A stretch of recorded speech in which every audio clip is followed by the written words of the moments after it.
சிவபெருமான் காதல் கதை அத்தியாயம் 1. தவமிருந்து தோன்றும் காதல். ஹிமவான் மகளாக பிறந்த பார்வதி சிறிய வயதிலிருந்தே சிவபெருமானின் மீது அபாரமான பக்தியையும் பாசத்தையும் கொண்டிருந்தாள். சிவபெருமான் எல்லாவற்றிலிருந்தும் நீங்கிய தவத்தினில் ஆழ்ந்தவர். அவருக்கு காதல் தேவையில்லை. ஆனால் பார்வதியின் தவம் முழு உலகையும் கதிர்களாய் பரவியது. அத்தியாயம் 2. மனதை மாற்றிய விழிகள். பார்வதி சிவனுக்கு பூஜை செய்தாள், பூந்தொடுத்தாள், தவம் இருந்தாள். ஆனாலும் சிவன் மனம் மாறவில்லை.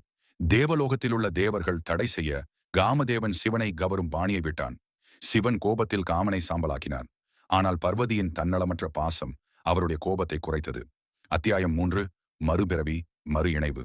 சிவன் பார்வதியின் பாசத்தையும் தவ பலனையும் உணர்ந்தார். ஆனால் பார்வதி ஒரு முறை விலகி சென்றாள். மீண்டும் தவமிருந்து மறுபிறவி எடுத்தாள். இந்த முறை பார்வதி மீண்டும் தவமிருந்து சிவனை பெற முயன்றாள். மேலும் தீவிரமாக. அந்த தவம் உலகத்தையே பாதித்தது. அத்தியாயம் 4. கல்யாணத்தின் பெருஞ்சிறப்பு. இறுதியாக சிவபெருமான் பார்வதியின் பாசத்தையும் அவரது சக்தியையும் உணர்ந்தார். தெய்வீக கல்யாணம் நடைபெற்றது. இது ஒவ்வொரு பிரபஞ்சத்துக்கும் சாத்தான உறவின் தொடக்கம். இந்த திருமணம் உலகளாவிய பாசத்தின் சின்னமாகவும் ஆன்ம பிணைப்பு என்னும் உண்மையின் விளக்கமாகவும் அமைந்தது. சிறப்பு செய்தி: சிவபர்வதியின் காதல் என்பது கண்ணால் காணக்கூடியதல்ல, ஆனாலும் இதயத்தில் உணரக்கூடியது. இது தவம், தியாகம் மற்றும் நேர்மையான பாசத்தின் வெளிப்பாடு.